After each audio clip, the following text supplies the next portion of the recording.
그럼 지금 뭐 몇 년 안에 사겠다 뭐 이런 구체적인 목표나 이런 게 있으세요? 아니요. 근데 네. 저도 뭐 몇 년 전까지 다 그 예전에 그 네. 최경환 총리 박근혜 때 그때는 막 빚내서 집 사라 그러면 저는 이제 개인적으로 낙곰수 이런 걸 듣던 사람이라서 거기서 맨날 그랬잖아. 이거 다 이런 거 큰일 난다고 나중에 하우스 푸어 선대인 아저씨 잘 지내세요? 우리 선대인 아저씨 얘기를 듣고 제가 맞아요. 어제 되게 재밌는 기사를 하나 봤는데 그때 2015년인가 SBS 스페셜 부동산 관련된 걸 했고 거기서 이제 개그맨 정성호가 마포에서 이제 집 찾는 거 하다가 그때 이제 선대인 아저씨랑 또 다른 사람이 지금 절대 집 사면 안 된다 이거 정부의 수작이다 했는데 그때 거기서 이제 2015년에 그런 위험한 네, 방송을 그때 한 5억 5천 정도 갖고 있다 그랬어요. 그래서 걔가 이제 그 주변에 어디를 가야 되냐라는 고민을 하고 있어서 5천 그때 이제 부동산 사장님이 여기 이거 당신의 조건에 맞는 아파트 10억 정도에 나와 있는 게 있다 라고 했고 그때는 사실 대출은 되게 잘 나올 때니까 근데 그거를 50%가 안 내버리죠. 샀죠. 네, 근데 지금 그 아파트 한 20몇 억이 있다고 그게 불과 4년 전이죠. 그래서 그때 선대인 아저씨 정성호 만나지 마요. 그래서 그때 그 SBS 스페셜 나왔던 영상 캡처해갖고 돌더라고요. 그 이런 상담해줬던 거. 와. 그래서 지금 시세 뭐 해가지고 나오는데 그거 보고 야 5억이면은 그때 당시 5억 5천 정도 있다 그랬고. 수원에 아파트 두 채 사도 지금 200% 올랐겠다. 아니 그때 그 서울 마포 주변에서 찾고 있었으니까 마포 주변에 샀으면 2배 이상은 올랐겠죠. 네. 그리고 사실 자기 자본 대비해서 그때는 LTV가 아주 잘 나올 때였으니까. 네. 초이노미즘이잖아요. 초이노믹스. 빚내서 집 사라. 네. 최경환 아저씨 감옥에 있나? 모르겠네요. 잘 있죠? 그때 샀어야 돼. 그래서 그렇게 이제 좀 공부를 해 놓으실 필요도 있고 방금 전에 아까 양 PD가 물어봤을 때 목표가 없다고 했는데 그 너무 막연한 목표 말고 자기 나름의 목표는 세워야 그 공부할 또 동기부여가 될 것 같아요. 책 읽다가 내가 뭐 당장 살 것도 아닌데 왜 이 부동산 책을 읽고 있고 이런 커뮤니티를 보고 있고 이럴 수 있거든요. 근데 어느 정도 가시화되는 목표는 잡아둘 필요가 있어요. 그게 있어야 또 거기에 따른 세부 목표 그걸 위한 시드머니를 얼마까지 모아야 되겠다. 네. 거기에 대한 또 중간 목표. 그쵸. 내가 만약에 뭐 1억을 모으겠다. 그럼 중간중간마다 나는 그럼 이 구간엔 5천이 돼야 된다. 뭐 이런 식으로 좀 촘촘히 쪼개는 것도 괜찮은 것 같아요. 그래서 그 월급쟁이 부자되기 네. 월급쟁이 부자되기인가? 네, 거기 카페 가입해 보시면 그 차근차근 밟아 나갈 수 있을 거예요. 거기는 상당히 많은 열정을 필요로 하는 사람들을 그렇구나. 하는데 대신 스파르타구나. 거기에 대한 또 피드백은 있더라고요. 그들만의 또 커뮤니티가 형성이 되니까 나도 가입해야 되겠다. 그런 근데 식으로. 저의 목표는 뭐 사실은 뭐 없다고는 했는데 그냥 저 몸 하나 닐 공간이 있었으면 좋겠다. 아니 뭐 노숙하세요? 그러니까 혼자 독립을 이제 하고 싶은데 지금 돈을 집에? 많지 않고 그러면은 어차피 갈 수 있는 게 사실 오피스텔이나 그치, 뭐 원룸. 이렇게밖에 안 되는데 원룸은 사실 바닥에 돈 뿌리는 거라고 하도 많이 들어가지고 갈 생각은 사실 없고 저는 네. 그 이제 비혼주의자는 아니시죠? 뭐 꼭 그런 건 아닌데 네네. 뭐 꼭 집 때문에 결혼할 수는 없잖아요. 네, 그게 아니라 네. 제 말은 이제 만약에 비혼주의자 아니시면 네. 그 결혼을 하시기 전까지 시드머니도 모으고 공부를 한 다음에 그 찰나 합쳐질 찰나에 뭔가 빛의 선택을 바람은, 할 수 있는 그런 내공을 쌓아두시면 운동장도? 지금 당장 뭐 아까 말한 뭐 오피스텔이나 이런 쪽을 바라보기보다는 지금 부모님하고 같이 거주하면서 열심히 공부하고 시드머니도 모으는 상태에서 이제 그런 좋은 사람과 만나면 또 뭔가 시너지 작용이 나오지 않을까. 스무스하게. 네. 네. 그래서 그걸 기준으로 하면 될 것 같아요. 너무 막막해 하시기보다는. 네. 어떻게든 일단 독립을 하고 싶은 거죠. 네, 집에서 나가라고 이제 제가 이제 처음 이제 불인이 탈출하려고 3기 신도시 분양을 검색을 해봤는데 뭐 한 어디더라?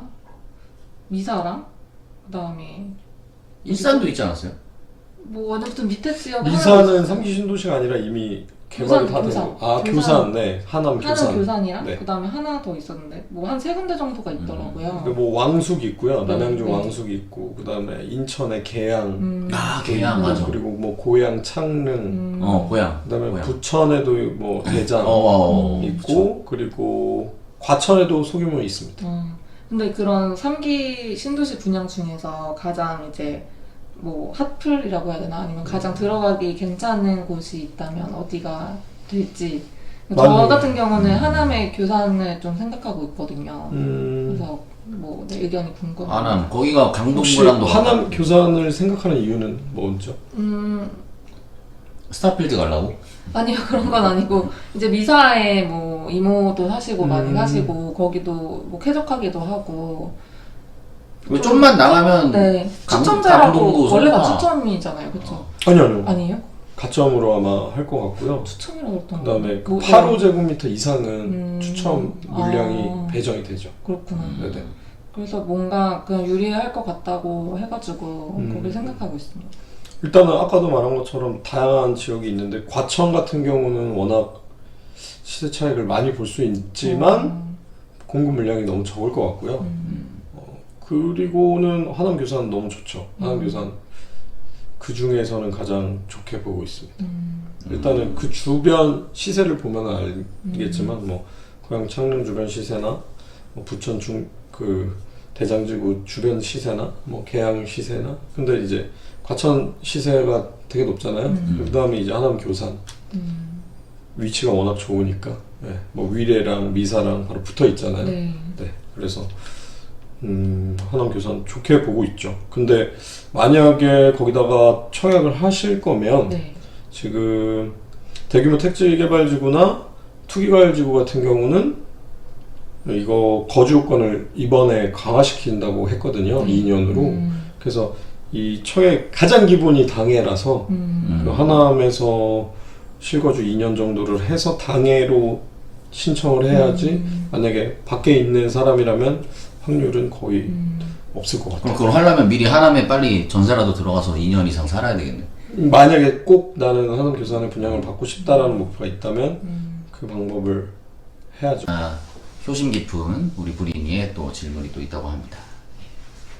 네. 이번에는 이제 저랑 관련된 게 아니라 저희 부모님의 노후 대비와 지금 실거주하고 있는 아파트 관련돼서 이제 질문을 드리고 싶은데요. 네네. 지금 제가 살고 있는 곳은 방이역이랑 오금역에 있는 오금동 현대아파트라는 곳이고 거의 10년 훨씬 넘게 거의 20년 정도 실거주를 했는데 그래서 되게 근데 여기 오래 살았는데 아무래도 부모님이 은퇴도 하시고 그래서 이제 이사를 가야 되나 말아야 되나 고민을 하고 있어요. 근데 그 고민하는 이유는 지금 저희 아파트가 재건축이 통과됐다고 해야 되나? 안전진단. 네, 안전진단까지 통과된 상황이고 한 아마 10년 정도 걸리지 않을까라고 싶긴 한데 10년 그쵸, 뒤에는 그쵸. 이제 다시 다 뭐 재건축이 될 것 같아서 어떻게 해야 될지 조금 고민을 하고 계시거든요. 그럼 지금도 계속 오르고 있어요? 일단 거기가 15억 이상까지 거래가 됐었거든요. 근데 지금 뭐 호가로 보면은 15억 조금 넘게 나오긴 하는데 이번에 그 12월 16일에 나온 대책에서 15억 이상 초고가 주택에 대해서는 주택담보대출을 한 푼도 안 준다고 했잖아요. 그러니까 만약에 그 집을 누군가가 사려면 10억을 현금을 갖고 사야 되는 상황인 거잖아요. 그러니까 지금은 그 부분에서 이게 황금성이 그렇게 쉽지는 않을 것 같은 상황이고요. 일단은 네, 그 오금동 현대아파트는 저는 너무 좋게 보는 게 일단 5호선하고 3호선 더블 역세권이잖아요. 네. 그리고 그 옆에 오금공원과 올림픽공원 또 더블 공세권. 네. 네. 그리고 주거 여건이나 이런 것도 되게 잘 갖춰져 있어서 아파트 오래된 거 하나 빼고는 위치나 단지 규모나 너무 좋고 그리고 용적률, 건폐율, 대지 지분 이런 걸 따져봤을 때 재건축했을 때 사업성도 높아 보여서 특별한 이슈 아니면 저는 가져가면 그래도 좋지 않을까. 물론 요즘 재건축 초과이익 환수제도 한다고 하고 하면서 초과 이익을 환수를 한다고? 네네.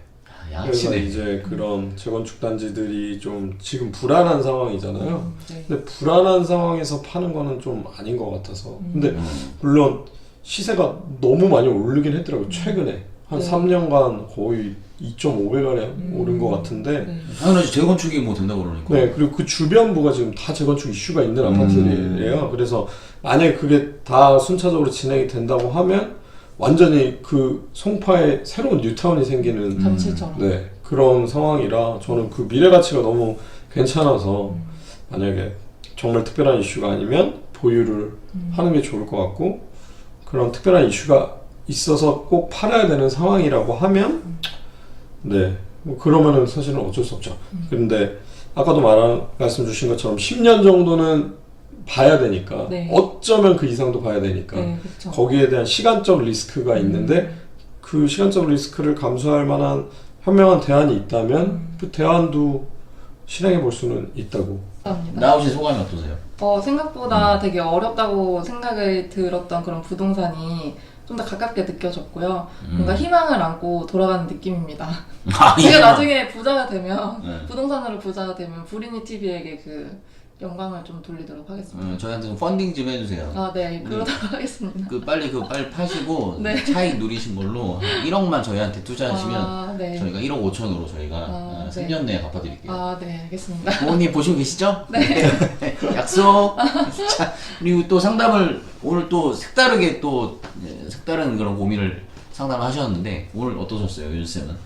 저는 근데 질문을 준비하신 게 되게 구체적으로 그리고 정말 이런 생각을 하시는 분들이 꽤 될 것 같아요. 뭐 처음인데 어떻게 해야 되냐부터 그래서 되게 도움을 드렸다는 거에 만족하고요. 그리고 저는 이렇게 또 출연해주신 분들 같은 경우는 또 언제든지 AS. 네, 뭐 계속 준비하는 과정에서 또 궁금하시거나 한 거 있으면 물어보시면 언제든지 답변해드리겠습니다. 네, 네. 감사합니다. 그래서 이렇게 고민을 갖고 계신 분들은 언제든지 저희한테 요청을 해주시면 저희가 또 친절하게 상담을 해드리겠습니다. 네. 그럼 안녕. 네, 안녕. 감사합니다. 구독, 좋아요. 예, 그리고 여러분 단톡방 다 계시죠? 여러분 사회생활 잘하고 계시잖아요. 단톡방에 공유 좀 해주세요. 예? 공유 인증해주시면 저희가 추첨을 통해서 스타벅스 기프티콘을 저희가 드리겠습니다. 이런 거 우리가 이벤트를 해야 돼. 네네, 제가 살게요. 이제 경품, 아니 나도 쏠게. 네. 나도 스모 이만큼 있어요. 안녕.